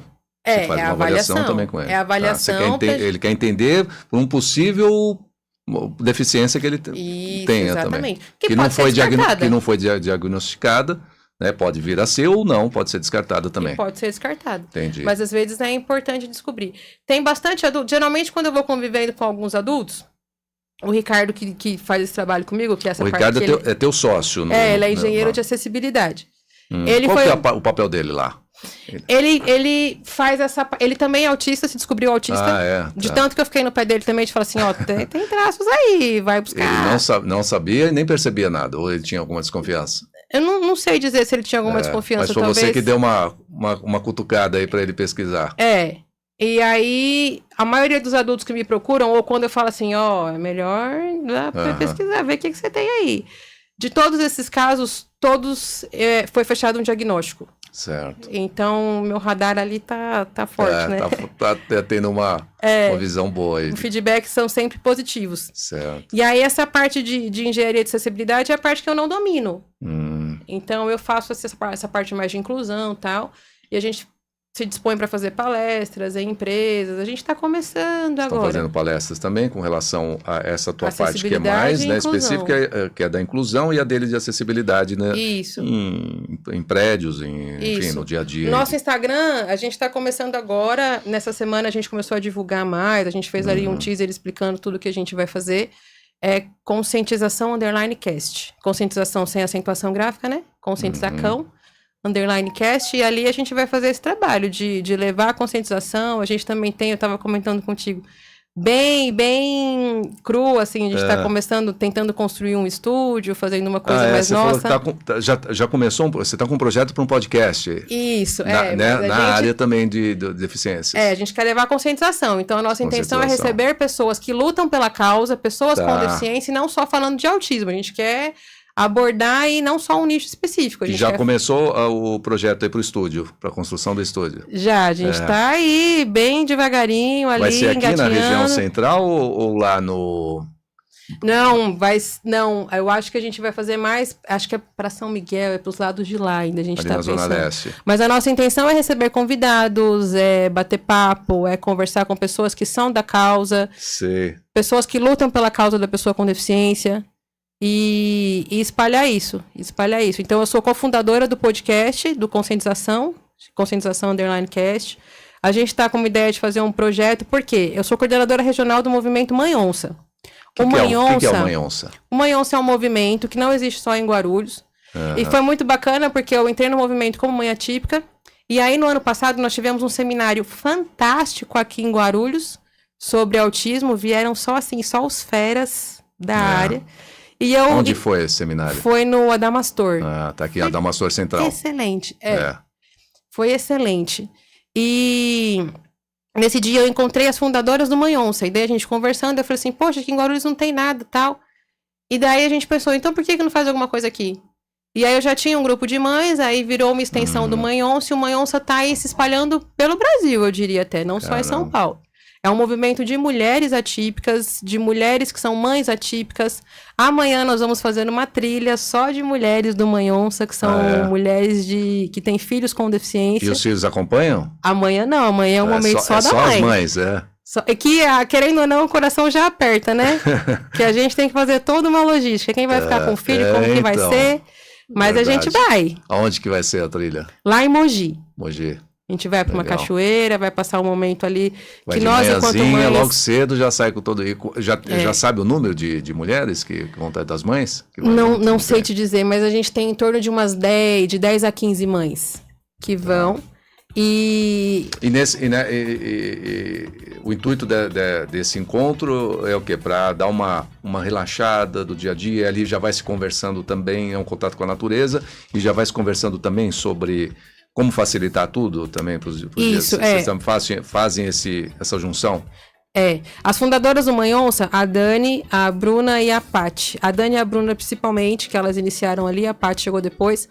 Elas têm esse olhar muito de empoderamento. Por quê? Quando a gente se torna mãe, você esquece que é mulher. Quando você se torna mãe atípica, já existem, inclusive, falas que comparam a rotina da mãe atípica, o cansaço da mãe atípica, ao cansaço de um soldado numa guerra. Nossa. Porque é uma vida muito puxada. A gente tá sempre ali brigando, lutando, você não se desliga. Então, esse momento que a gente vai ter de trilha, de estar em contato com ela, sem os filhos, que já é ali, querendo ou não, tá todo mundo com o coração meio apertado. Mas a gente precisa desses momentos. A gente precisa lembrar um pouco da nossa essência, porque se a mãe não está bem, se a mulher não está bem, a mãe também não está. E o filho também não. É uma consequência, né? É uma consequência. Então a gente precisa ter esse olhar para as mães. E o projeto teu, como é que chama? Esse do meu Instagram? Da ação social. Acho que esse Instagram a gente pode chamar de certa forma uma ação também. E eu faço um trabalho voluntário em um espaço lá no Recreio São Jorge. Não tem um nome ainda. É um espaço dentro do CAV. O CAV fica dentro de uma igreja. Não tem cunho religioso nenhum, até porque eu não tenho uma religião específica. E é um trabalho que está se iniciando esse ano também. E qual que é a nossa intenção? Lá no Recreio São Jorge, no Cabo Sul, naquela região ali, tem muitas pessoas, muitas famílias que têm autismo, que não têm um diagnóstico e que também não têm apoio, não têm suporte. E se a gente pensar que já é difícil para uma mãe de periferia vir até o centro para conseguir um atendimento, para uma mãe de um filho com deficiência vir até o centro é mais difícil ainda. Então, por que não a gente não olha para essas pessoas? Então, lá no Recreio São Jorge, os atendimentos são gratuitos. Toda sexta-feira, quando veio o diagnóstico do meu filho, foi um combinado que eu fiz com Deus, assim. Eu falei assim, não, eu preciso fazer alguma coisa por essas pessoas também. Então, claro, a gente precisa de renda, não tem que ser hipócrita aqui. Então, de segunda a quinta, eu tenho ali eu faço meu trabalho e tal. E de sexta-feira é um momento que eu dedico para o trabalho voluntário. Toda sexta-feira? Toda sexta-feira. A gente começou agora. Quero até aproveitar para mandar um beijo para a Betânia, para o pastor Jaime. E quem precisa desse tipo de atendimento, pode até me procurar no Instagram, entre em contato comigo, que a gente está organizando agora os horários. Lá vai ter reforço escolar, principalmente para jovens de 10 ali a uns 15 anos que têm dificuldade na escola.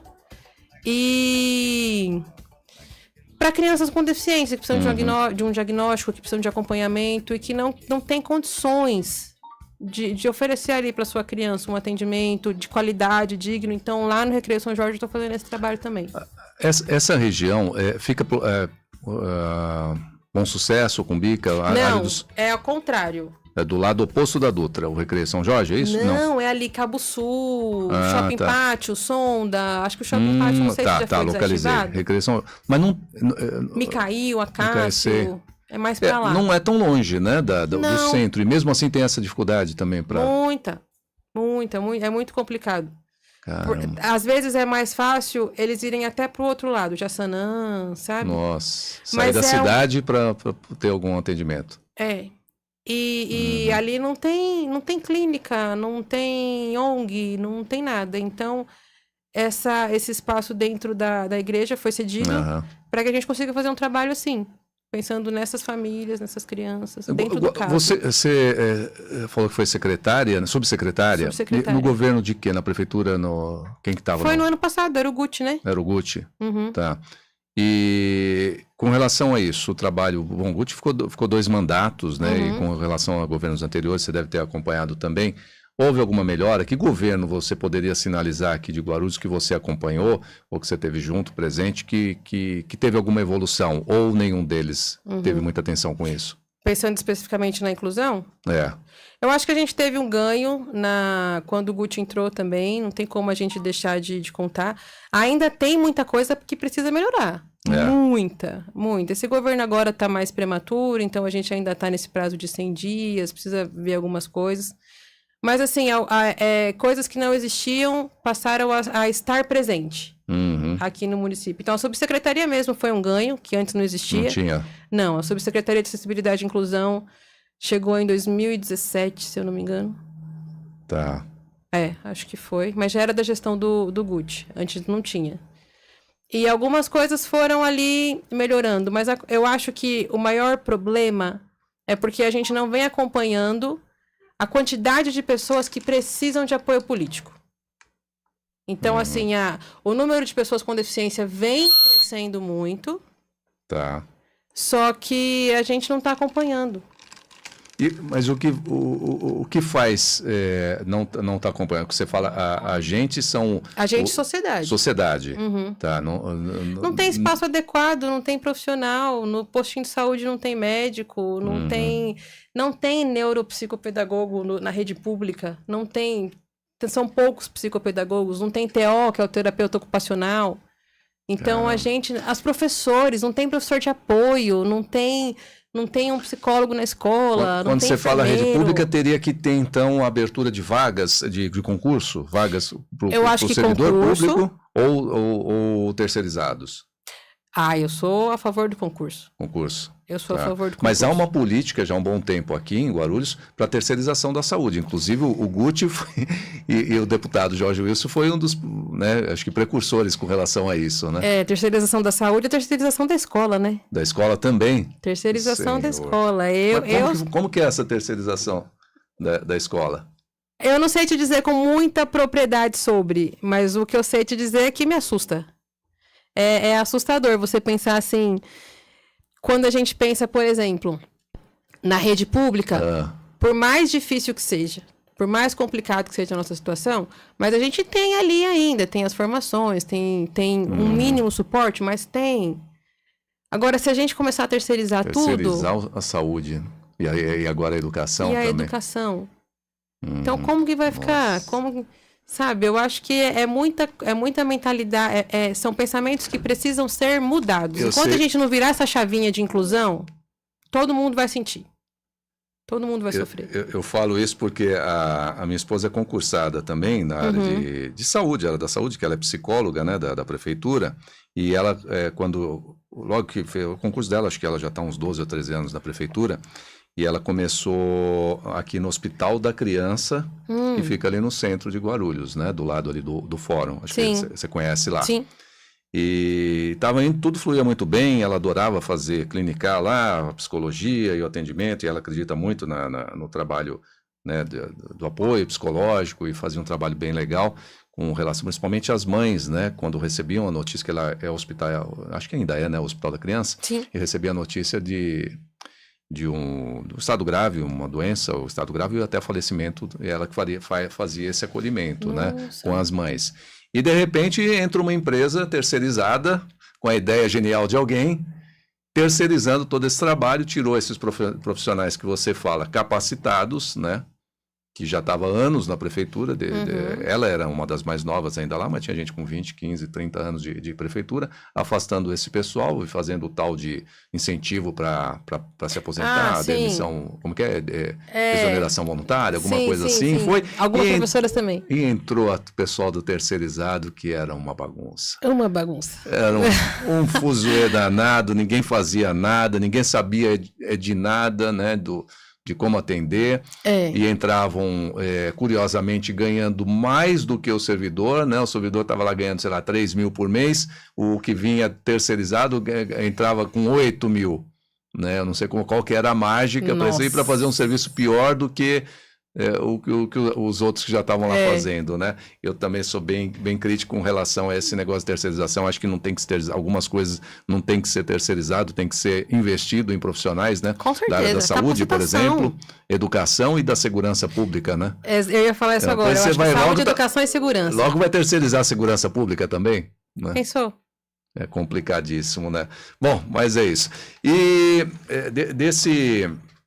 desses atendimentos que você faz, é só pelo particular? Você tem algum convênio também médico que faz? Ou alguma parte você faz parceria com empresas? Como que funciona, Fernanda? Ainda não. Mas estou disposta, estou em busca disso. Porque, como eu te falei, eu comecei esse ano, né? Então, para mim ainda é tudo novo. Mas eu pretendo sim ter parcerias com escolas, até me coloco à disposição também para levar essa temática nas escolas, para trabalhar com os professores. No ano passado eu fiz bastante palestra em escola, e os professores, também tem muito professor que entra em contato comigo falando, você precisa fazer um curso, fazer alguma coisa. Então, eu quero muito realizar esse tipo de conversa que a gente está tendo aqui dentro das escolas, com as famílias de crianças com deficiência, e principalmente com as famílias das crianças que não têm deficiência. Pra gente falar sobre conscientização, explicar o porquê que de repente o coleguinha do teu filho grita tanto na sala de aula e ele não sabe porquê. Então vamos explicar. Porque é uma criança que tem lá as suas especificidades, as suas peculiaridades.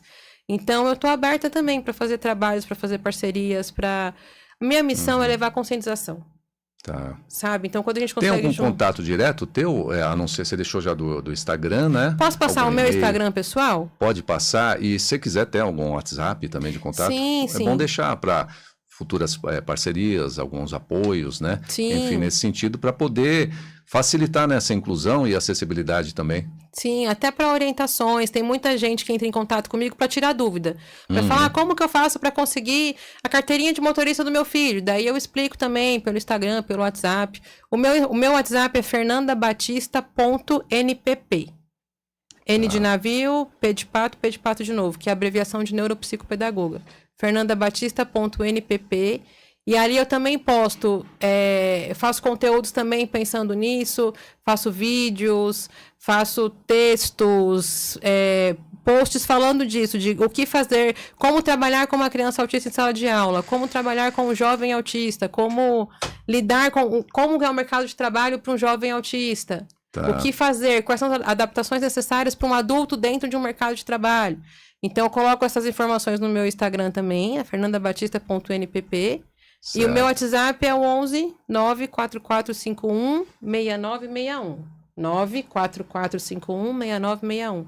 Fico à disposição para tirar dúvida, para conversar, para trocar ideia, para fazer parceria.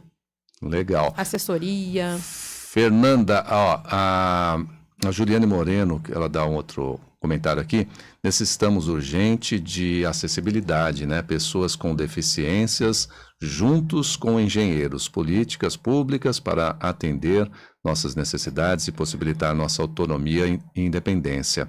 E ainda fala, compartilhei esse podcast, muita informação e conhecimento e gratuito. Obrigado, Juliane. A Maria de Lourdes Lopes fala, ótima fala da Fernanda. Informações que valem milhões. Abraço, parabéns a todos. Maria de Lourdes, estou em Tocantins. Minha tia, beijo, Sua tia, olha, mora lá em Tocantins. Ela também faz um trabalho muito bacana, viu? É. Pensando assim em inclusão, não digo nem só de pessoas com deficiência, mas inclusão aí dessa galera que precisa de trabalho, que precisa de alfabetização de adultos. Ela é professora também. Muito bom. Fernanda Batista, neuropsicopedagoga, para a gente fechar o nosso bate-papo, né? Daqui a pouquinho a gente vai até estender mais um pouquinho até às 17 horas na programação da Tarde Maior. Vamos fechar então para que você deixe aí uma mensagem final de encerramento, né, desse bate-papo que a gente falou sobre os diagnósticos aí do TEA, TDAH e outras deficiências, né, para as pessoas, para todos nós que convivemos de alguma forma com isso, com a acessibilidade, com a inclusão, com os governantes, né, com as empresas que, né, muitas delas podem colaborar também com isso tudo, deixar uma mensagem final. E mais uma vez, se quiser deixar novamente aí o seu contato de Instagram, acho muito importante, e também o seu WhatsApp, e-mail, para que qualquer necessidade tenha uma profissional já que possa tá orientando tanto o aprendente, né, e os familiares. Sim, eu acho que a mensagem principal que a gente precisa deixar aqui é a questão de não desistir e acreditar sempre, né? E aí, para fechar, tem um relato que quem já me conhece, quem já assistiu alguma palestra sabe que eu sempre falo. O meu filho, quando tinha 8 anos, Edu, veio um recado na agenda dele. Ele já tinha um diagnóstico de autismo, mas eu demorei muito para aceitar. Porque também não foi tão fácil assim. Eu não tinha essa, igual eu falo hoje sobre autismo, eu não falava. Eu tinha muita vergonha. Eu tinha medo mesmo de esconder. E de falar, eu escondia. Mas vergonha do quê? Dos outros? Do mundo, né? Mundo. De como que iam tratar meu filho. E aí, quando ele estava no 2º ano, veio um recadinho assim na agenda. Mamãe, você é convidada para assistir a final do Soletrando. O seu filho é um dos finalistas. Caramba. Ali eu fiquei doida. Eu fui na escola muito brava, muito brava. Porque na minha cabeça, como que permitiram que ele participasse de um campeonato? Porque ele não ia conseguir ficar no campeonato até o final. Ele ia desestabilizar, então eu fui muito brava. Nossa. A professora dele na época me ouviu. Que aí eu virei mãe onça, né? Mãe onça. Vem daí o projeto Mãe Onça? Acho que já era desde essa época já, né? Mas eu cheguei no Mãe Onça há pouco tempo. E aí eu fui brava na escola, falei um monte pra professora, ela me ouviu e só falou assim, Fernanda, ó, a gente foi funcionou da seguinte forma, eu colocava uma palavra na lousa, as crianças vinham e soletravam. Você acha que o ideal seria... Vem lá, a criança com a letra A, soletra, acertou. Letra B, tananã. Quando chegasse no M de Murilo, eu tinha que falar assim, não, o Murilo não participa porque ele é autista, tchau. Não ela pode falou, jamais, era isso que você queria? Eu falei, não, ali ela já me quebrou, né? Já te ela derrubou falou, certo. E depois, o Murilo foi a única criança que tá invicta. Ele não errou nenhuma não errou palavra. nada. Caramba, então... E aí ficaram 10 finalistas, né? Aham. E aí tudo bem. Aí eu saí de lá batendo o pé, mas falei, então... Mas ela falou, se você não quiser, não tem problema. Se você não autorizar, ele não vai. Eu falei, não, então ele vai, né? E aí no dia do campeonato, vamos pensar assim, nem parecia um campeonato. Mas no dia eu fui até lá, fiquei no fundo da sala, porque eu tinha certeza na minha mente que ele não ia aguentar ficar até o final, eu ia ter que pegar ele no colo e levar ele embora. Uhum. Ele Poderia ter uma crise, você achou? Isso era na minha cabeça. Tá. E ele foi, acertou a primeira, acertou a segunda, e as crianças foram sendo eliminadas de uma maneira assim, a escola foi muito sensível. E aí de 10 ficaram 9, 8, 7, 6, 5, quando ficaram 5 crianças eu já tava tremendo, chorando. E ele tava lá. E ele foi ficando. Foi ficando. E aí, ele não registrava nessa época, tá? Ele não escrevia. Ele fazia tudo na cabeça, oralidade. Né? Nossa. E era um campeonato de soletração. E aí, quando ficou 4, 3, 2 crianças, eu já tava ligando pro meu marido, pro meu pai, pra minha mãe, pra todo mundo, chorando aos prantos. E ele acertou a última palavra, ele ganhou. Ele ganhou esse campeonato. Ele ganhou. Nossa. E daí, quando ele ganhou, foi bonitinho, porque ele soletrou, voltou pro lugar dele e sentou. Aí todos os amigos foram comemorar. Todos. Junto com Todas ele, as no crianças foram até o palco comemorar junto com ele. Daí eu lá chorando no fundo do espaço da escola, do pátio da escola. Ele pegou o troféuzinho dele, levantou e de lá ele gritou pra mim: mãe, eu ganhei, mãe. Nossa, que emoção. Então, né? assim, a gente não pode desistir. Nunca. Eu acho que tantos professores, não desista da sua criança que precisa de apoio, e para a família também, não desista, porque eu subestimei meu filho. Eu não acreditei. E aí, depois desse episódio, tudo mudou. Você acabou deixando ele voar, vai. E aí ele foi indo, ele foi participando de outros campeonatos, ele foi ganhando outras coisas, ele foi vivendo do jeito dele. Mas eu falo que, assim, eu aprendo muito com as pessoas com deficiência, muito. Hoje eu convivo com pessoas cegas que, fazem coisas que eu achava que era impossível. Então, a gente ainda tem... Nós somos muito capacitistas. A gente acaba limitando essas pessoas. Limitando. Então, essa é a mensagem que eu quero deixar. Agradeço mais uma vez pelo espaço. Que esses espaços sejam proporcionados a mais pessoas, que mais gente venha também trazer relatos, falar de conscientização, levar a conscientização por aí. Mais trabalhos voltados para as pessoas com deficiência, sobre doenças raras. A gente sabe que muita gente ainda é invisível. E é isso que a gente tem que parar. Então, e a gente está bem aberto, viu, Fernanda? Quando a gente veio aqui com a proposta que a gente estava em São Paulo, né? A empresa ficou 21 anos lá em São Paulo, vai fazer 2 anos em junho que viemos para Guarulhos com os estúdios, ampliação do projeto da rádio e do podcast, né? E a ideia é que seja um canal de comunicação, principalmente com foco na cidade de Guarulhos e nas regiões próximas aqui, as cidades do Alto Tietê, Suzano, Itaquá, Arujá, Igaratá, Guararema, Mogi, enfim. Legal. Né? Então, se tiver projetos, pessoas que você conheça, que vale a pena a gente entrevistar, a gente destacar, publicar depois, né? Depois dessa conversa que foi pelo rádio, né? Tá indo para o Brasil, para o mundo, a gente estava acompanhando aqui, tem pessoas que estão ouvindo a gente agora em Washington, tem gente na Itália, tem gente em Portugal. Que legal. Né? E isso é interessante, e depois a gente vai fazer também os cortes dessa entrevista, alguns momentos específicos, para divulgar também nas mídias sociais, para que mais pessoas tenham acesso e tenham consciência, né, do TDAH, de outras deficiências e como poder, né, se portar e ajudar com isso. Então pode indicar, e quem estiver nos ouvindo também, porque a gente está aqui para isso, sem cobrar nada de ninguém, né, e poder facilitar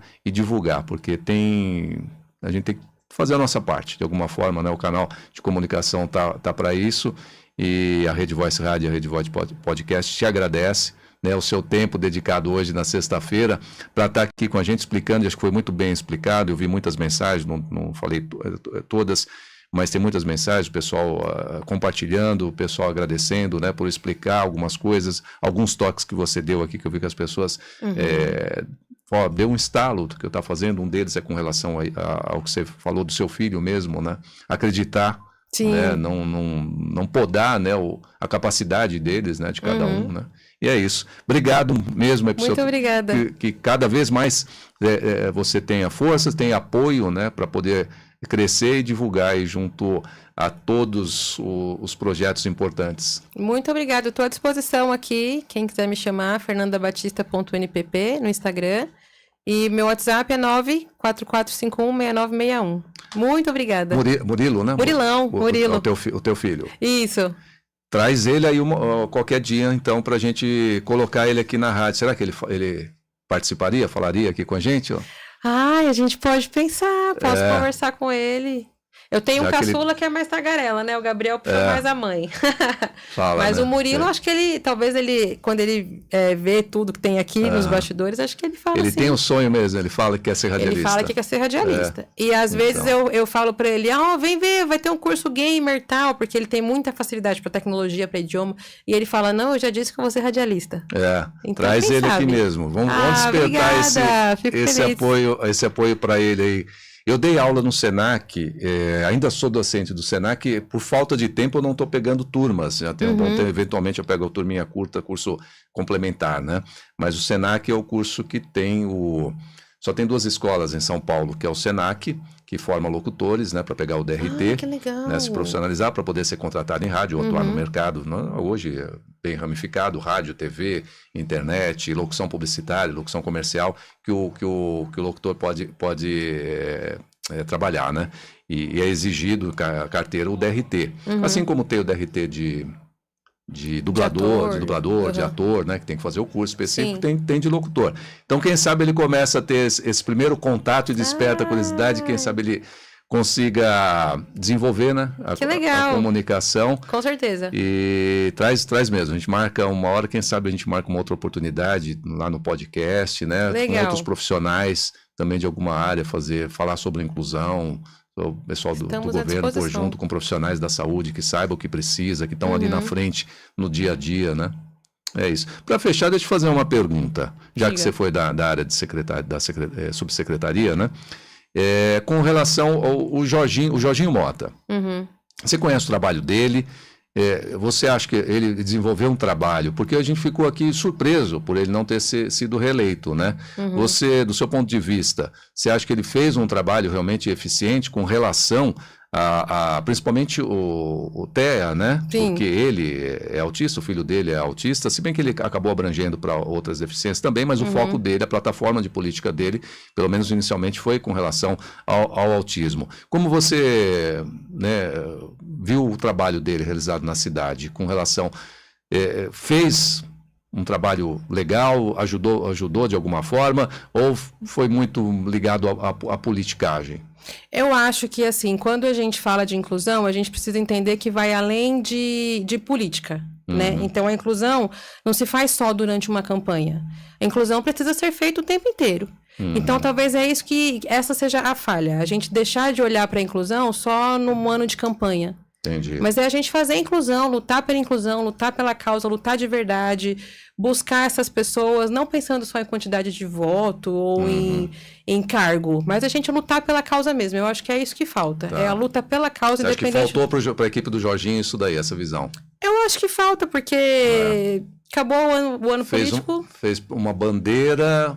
que acabou sendo eleito, mas não manteve isso aí nos anos subsequentes, foram 4 anos, né, eu acho trabalho. Que eu achei muito estranho, porque né, é o assunto do momento, né, a preocupação do momento é o TEA, e ele como vereador, que ele, né, se intitulou quando veio aqui, que foi o primeiro vereador eleito, né, vereador autista, eleito vereador e não ter conseguido se eleger, né? Eu falei, onde tá? Alguma falha tem, né? Eu acho que existem coisas também que a gente não sabe o que acontece, né? O que tem por trás, mas o principal eu acredito que é isso. Inclusão, você tem que ser da inclusão, não estar na inclusão. Isso, verdade. Disse tudo, né? Isso para tudo, né? Não só na relação à inclusão, mas em tudo, né? Porque quem sai candidato sempre levanta uma bandeira, e depois... mas não tem que estar nela, tem que ser ela, né? Exatamente. Depois acaba saindo. Tá certo. Então, Fernanda Batista, neuropsicopedagoga, obrigado pela sua participação. E a gente vai se falando. E para quem acompanhou, seja pela transmissão aqui no Instagram, a gente fez alguma Instagram direto aqui, tá? Que não conseguimos hoje fazer a conexão direta, foi direto pelo YouTube. Quem acompanhou pelo YouTube, também nosso muito obrigado. E o Instagram foi direto aqui na Fernanda.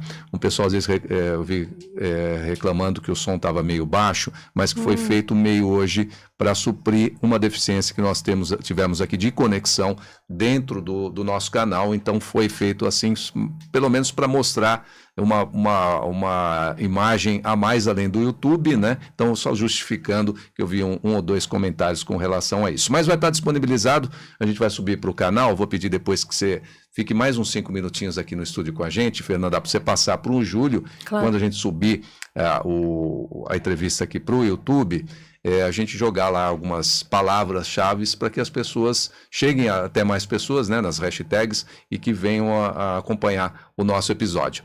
Fernanda Batista, obrigado, boa tarde para você, bom retorno e até a próxima. Obrigada, tá, muito obrigada. Gente, 4 horas, 47 minutinhos, eu vou sair para um rápido intervalinho comercial e falando sobre a previsão do tempo. Fica com a gente aqui, tanto no site, no redvoice.com.br, ou no aplicativo, ou nas afiliadas que retransmite a nossa programação, e a gente volta daqui a pouquinho com música para você. Você está na Tarde Maior.